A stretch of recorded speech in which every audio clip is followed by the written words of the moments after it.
Reinaldo Azevedo, só os idiotas ironizam a civilidade entre Gilmar e Barroso.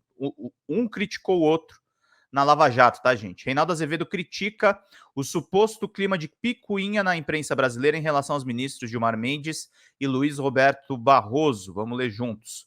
O âncora do É da Coisa, Reinaldo Azevedo, critica um suposto clima de picuinha na imprensa brasileira que alimenta fofoquinhas em relação entre os ministros Gilmar Mendes e Luiz Roberto Barroso. Ambos travaram duras discussões públicas, inclusive com ofensas, mas ontem, dia 28 de setembro, na posse de Barroso como presidente do Supremo, o decano Gilmar Mendes, como manda o protocolo, fez um discurso e recebeu um abraço do colega de toga. Reinaldo avalia que o discurso educado foi em nome do tribunal, mas ainda assim afirma que os dois ministros hoje se dão muito bem. Bom para a democracia, avalia o âncora. Segundo ele, para entender a reconciliação é preciso avaliar os fatos que ocorreram no país entre as brigas do passado envolvendo os ministros e o clima hoje. Nós tivemos o 8 de janeiro, um presidente fanaticamente golpista, as instituições foram miseravelmente agredidas e o Supremo se tornou o principal alvo da extrema-direita. O apresentador avalia que o país ainda não se deu conta que a democracia brasileira ainda está sob ataque e, portanto, é muito bom que os ministros se unam, meus queridos e minhas queridas. E aí tem a coluna do Reinaldo lá no UOL, que dá mais detalhes aí sobre a fala do Barroso na posse e todas as informações que a gente vai acompanhar aqui, meus queridos e minhas queridas. Vamos lá? Barroso, a conciliação sim, sem jamais agredir os direitos fundamentais. Vamos ler juntos aqui.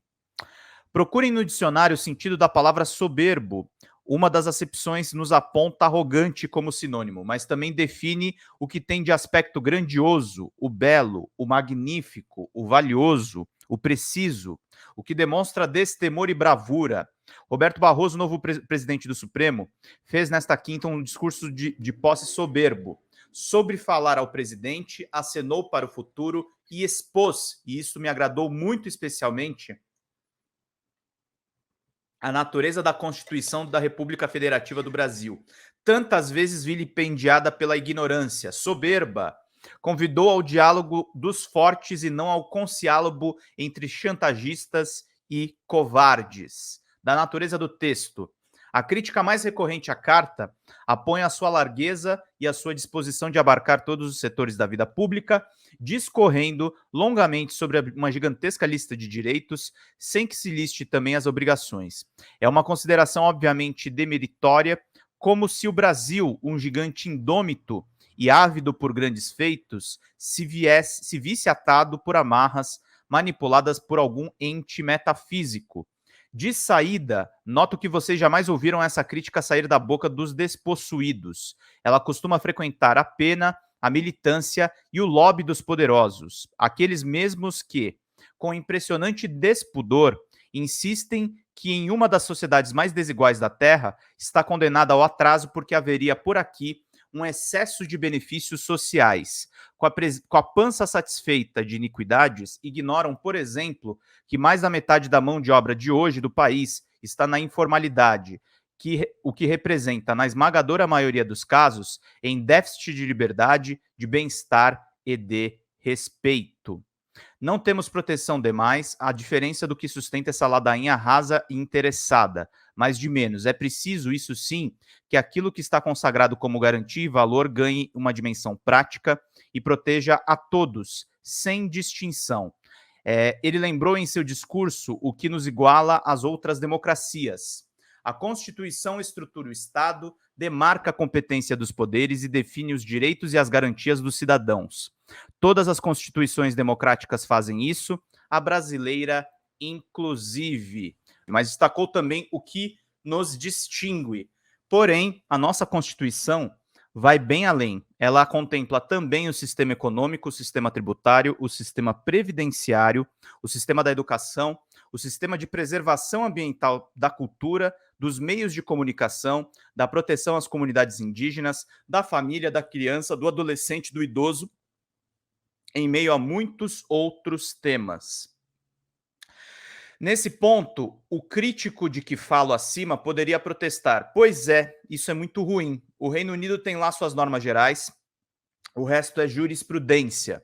Por que precisamos de um livrão? A questão, obviamente, não é um arrazoado técnico, acadêmico, mas só uma diatribe dessas que se distribuem por aí, em papo furado na internet. Países têm a sua história.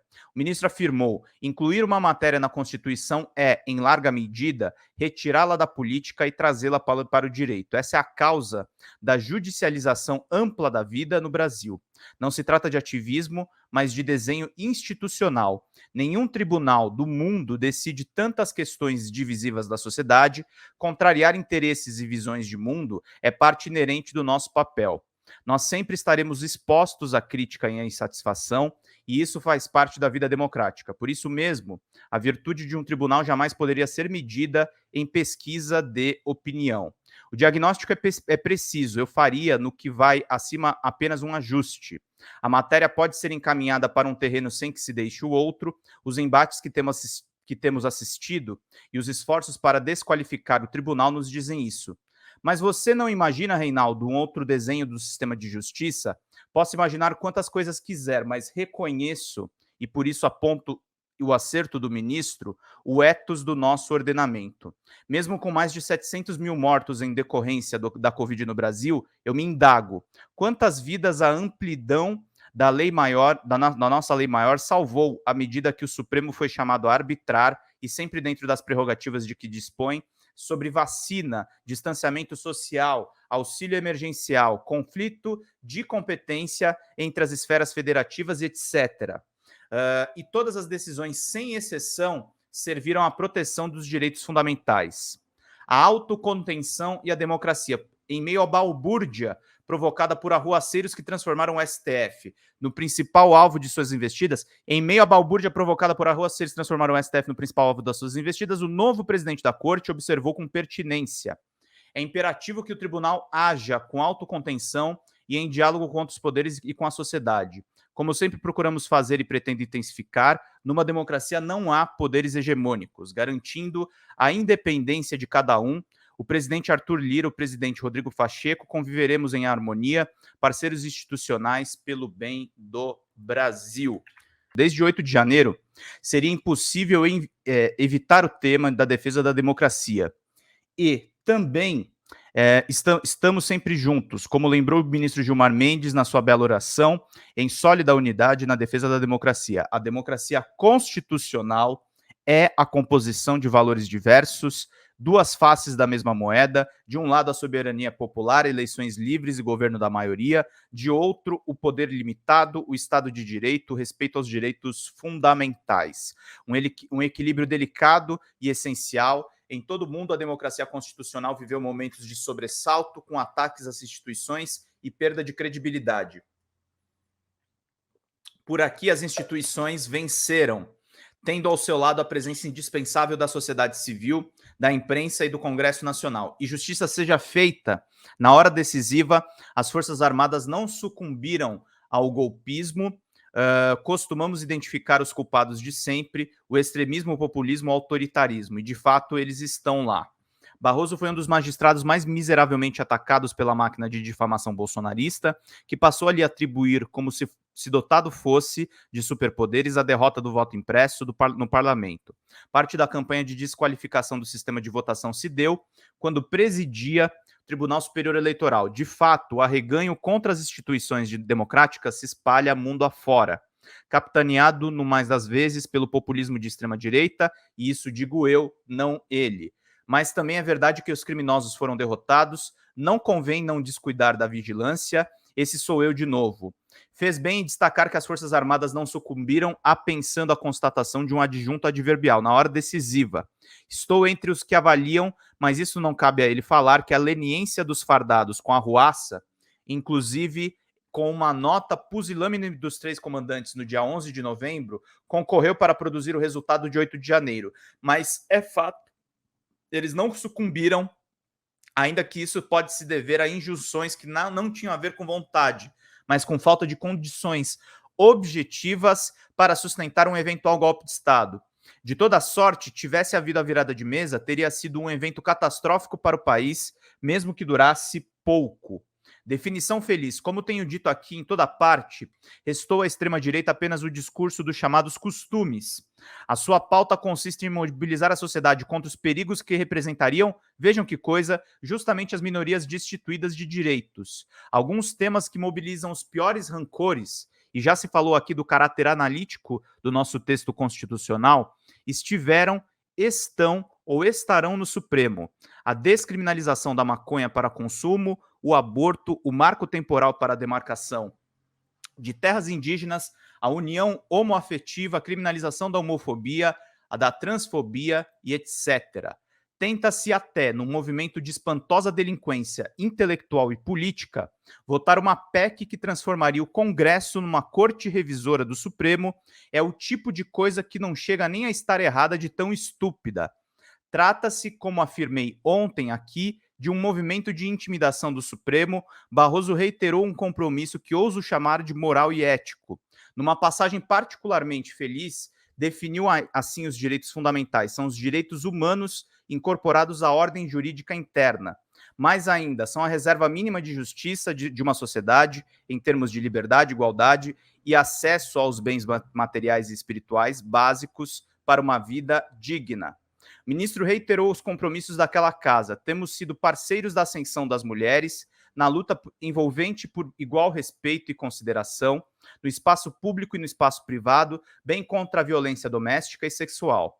Também temos atuado, sempre com base na Constituição, em favor do heróico esforço da população negra do país por reconhecimento e iguais oportunidades, validando as ações afirmativas imprescindíveis para superar o racismo estrutural que a escravização e sua abolição sem inclusão acarretaram. Do mesmo modo, a comunidade LGBTQIAP+, obteve neste tribunal o reconhecimento de importantes direitos, com destaque para a equiparação das uniões homoafetivas às uniões estáveis convencionais, tendo por desdobramento a possibilidade de casamento civil. Há quem queira que o tribunal deveria passar longe de todas essas questões, dissociando-as, na expressão do agora presidente, de uma reserva mínima de justiça que deve assistir a essas populações. E não fugiu da demarcação das terras indígenas, a causa mais recente que motivou a declaração de guerra da vanguarda do atraso. Povos indígenas passaram a ter a sua dignidade, deixa eu pegar aqui só, passaram a ter a sua dignidade reconhecida, bem como o direito a preservarem a sua cultura e ao menos uma parte das suas terras originárias. Atuamos ainda para que pessoas com deficiência sejam valorizadas na sua diferença, no esforço de proporcionar acessibilidade e inclusão. E proteção ambiental foi igualmente objeto de atenção do Supremo, meus queridos e minhas queridas. Deixa eu ver aqui junto.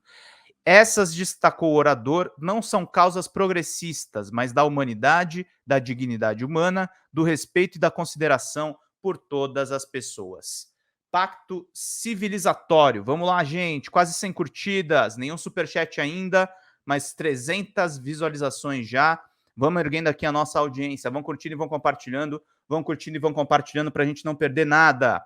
Mas é possível conciliar os diferentes? Respondeu. A democracia venceu e precisamos trabalhar pela pacificação do país. Acabar com os antagonismos artificialmente criados para nos dividir. Um país